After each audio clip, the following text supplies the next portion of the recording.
अगला टॉपिक हम पढ़ेंगे विद्युत चुम्बकीय तरंगों के गुण। एग्जाम में इसका 2 से 3 या मैक्सिमम 4-5 बस गुण पूछा जाता है। पहला है विद्युत चुम्बकीय जो तरंग है वह त्वरित आवेश और धुंधली आवेश के कारण उत्पन्न होता है। ठीक है,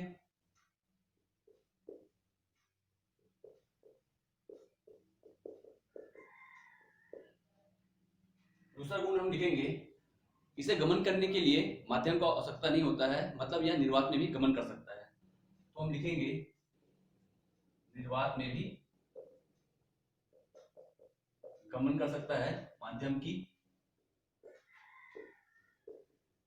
आवश्यकता नहीं होता है इसको। तीसरा हम देखते हैं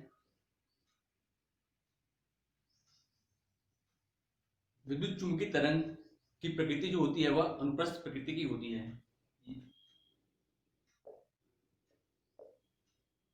अनुप्रस्थ प्रकृति का मतलब इसकी जो दिशा होती है तरंग संचरण की दिशा के लंबवत होता है। चौथा है विद्युत चुम्बकीय तरंग में विद्युत क्षेत्र और चुंबकीय क्षेत्र एक दूसरे के लंबवत गति करते हैं और तरंग संचरण की दिशा के लंबवत होते हैं समान कला में। ठीक है, तो ये है आपका चौथा, विद्युत क्षेत्र लंबवत क्या होता है, चुंबकीय क्षेत्र के एक दूसरे के लंबवत ये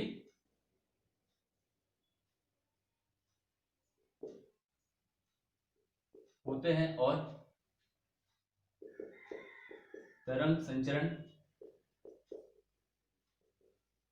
की दिशा के लंबवत गति करते हैं। ओके, पांचवा हम देखते हैं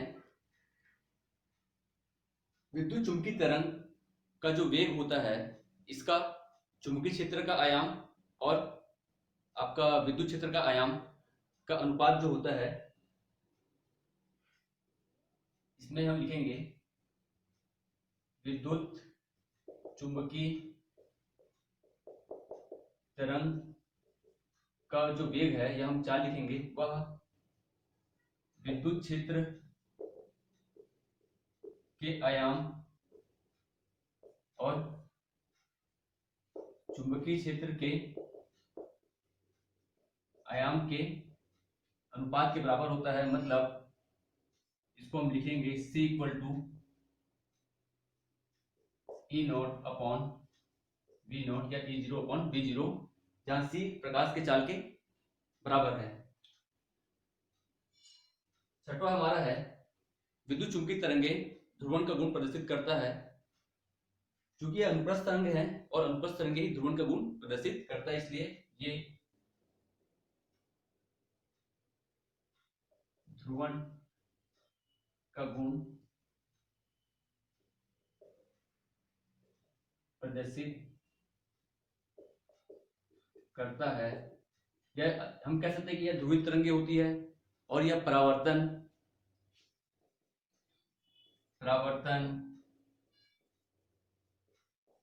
अपवर्तन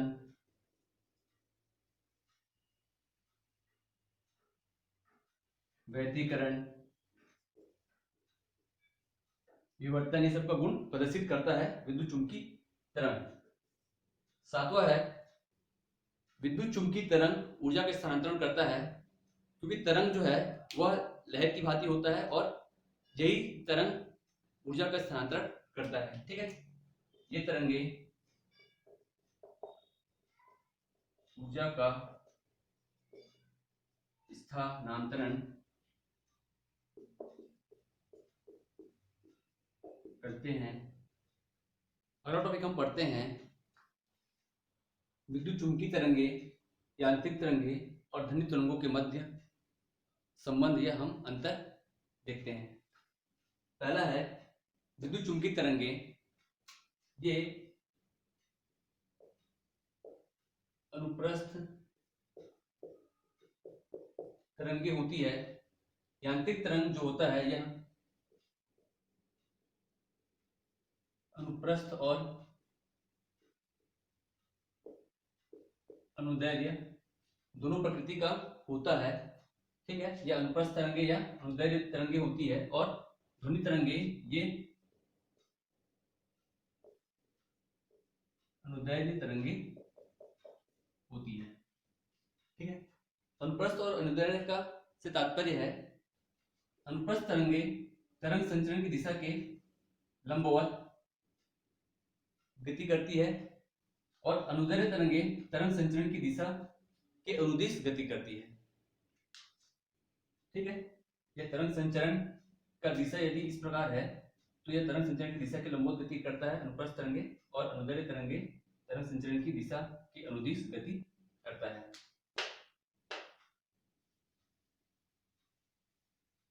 दूसरा हम देखेंगे विद्युत चुंबकीय तरंगे को गमन करने के लिए माध्यम की आवश्यकता नहीं होता है, मतलब यह निर्वात में भी गमन कर सकता है।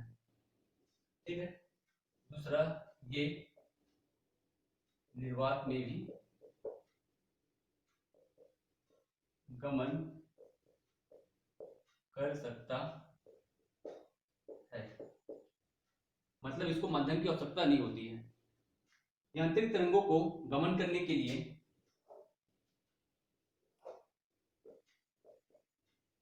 माध्यम की आवश्यकता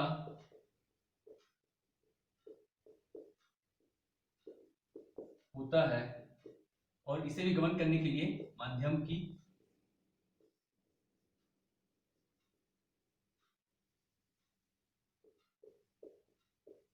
आवश्यकता होता है।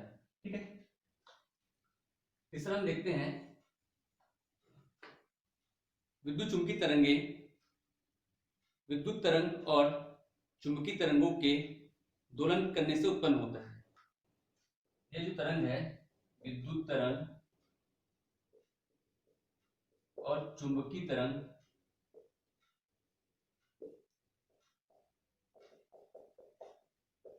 के दोलन से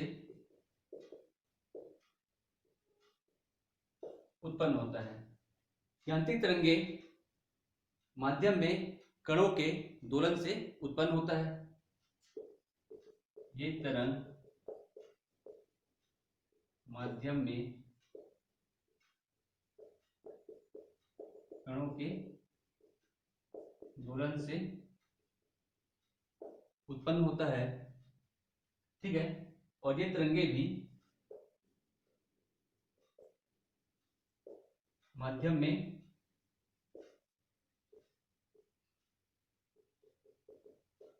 कणों के दोलन से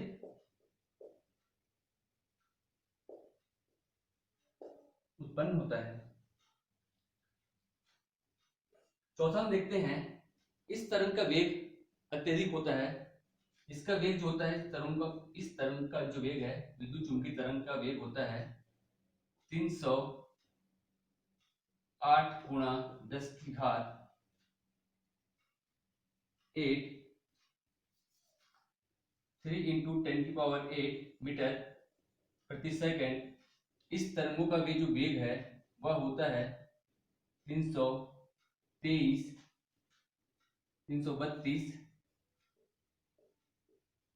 मीटर प्रति सेकंड, और इसका वेग भी 332 मीटर प्रति सेकंड होता है।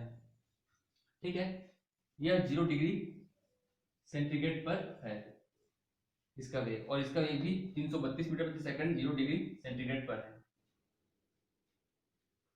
पांचवा हम देखते हैं विद्युत चुंबकीय तरंगे ध्रुवण का गुण प्रदर्शित करता है। ठीक है, ये तरंगे ध्रुवण का गुण प्रदर्शित करता है। इसमें अनुदैर्ध्य तरंग है और अनुप्रस्थ तरंग है, और अनुप्रस्थ तरंग ही ध्रुवण का गुण प्रदर्शित करता है। अतः यांत्रिक तरंगों का अनुप्रस्थ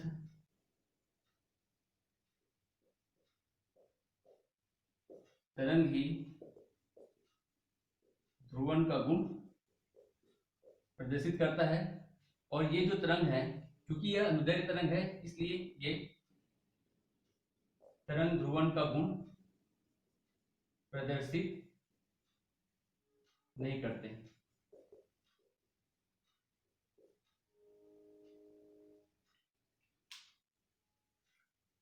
ठीक है। विद्युत चुंबकीय तरंगे में चुंबकीय क्षेत्र और विद्युत क्षेत्र एक दूसरे के लंबवत होते हैं और यह तरंग संचरण की दिशा के लंबवत गमन करते हैं। ये तरंगे में, इस यांत्रिक तरंगों में जो माध्यम के कण होते हैं, ये भी तरंग संचरण की दिशा के लंबवत गमन करते हैं, फिर गति करते हैं। और ये जो तरंगे होती है, इसमें माध्यम के कण तरंग संचरण की दिशा में गति करते हैं। ओके, इसका आप अंतर एक साथ हमने पढ़ा और आप इसी प्रकार याद करेंगे। अगला टॉपिक हम पढ़ेंगे हरितगृह प्रभाव या ग्रीन हाउस इफेक्ट या पौधा घर प्रभाव। यहाँ पर एक डायग्राम दिया गया है हरितगृह प्रभाव का। इसमें डायग्राम पर यह हरा जो लाइन दिख रहा है, यह आपतित किरण है या परावर्तित किरण है। यह वायुमंडल का निचला परत है, या बादल है, या पृथ्वी का सतह है। इस प्रभाव में लघु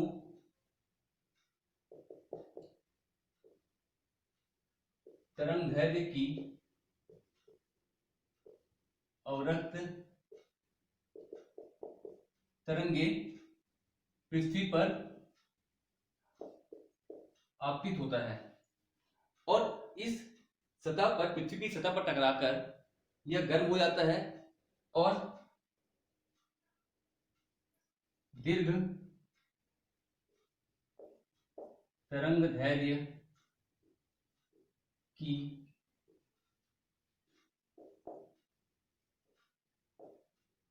अवरक्त तरंगे परावर्तित होता है। यह तरंगदैर्घ्य जो है वायुमंडल का जो निचला परत है और ये बादल से परावर्तित होकर, ठीक है, यह अवरक्त तरंगे या दीर्घ तरंगदैर्घ्य की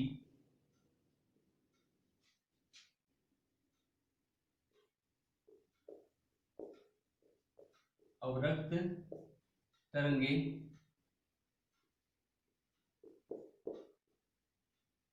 पुनः वायुमंडल की निचली परत व बादल से टकराकर पुनः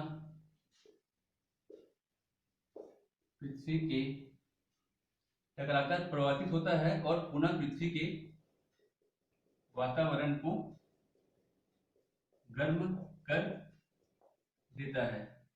और इसी प्रभाव को, यह जो गर्म कर देता है, इसी प्रभाव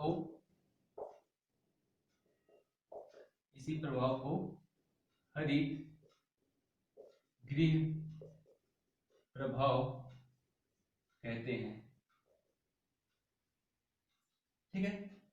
लघु तरंगदैर्घ्य की अवरक्त तरंगों का आपतित होना, गर्म होकर दीर्घ तरंगदैर्घ्य की अवरक्त किरणों का तरंग का प्रवर्तित होना और पुनः इस वायुमंडल की निचली परत से और बादलों से प्रवर्तित होकर इस वायुमंडल पर आपका कार्बन डाइऑक्साइड और जल वाष्प के कण हैं। ठीक है।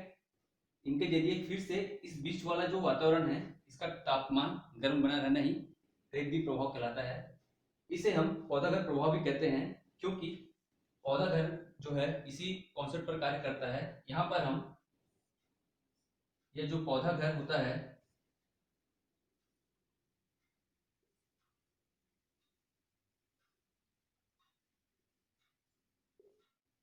ठीक है, यह भी इसका जो छत होता है, यह छत और जो दीवार होती है यह पूरे कांच का बना होता है, जिससे इस पर भी लघु तरंगदैर्घ्य की अवरक्त तरंगे आपतित होती है और दीर्घ तरंगदैर्घ्य की अवरक्त तरंगे परावर्तित होती है।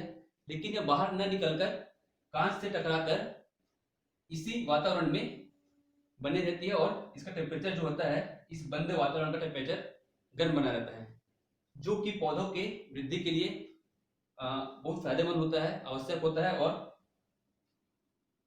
इसी प्रभाव को हम कहते हैं पौधागत प्रभाव कहते हैं। ठीक है।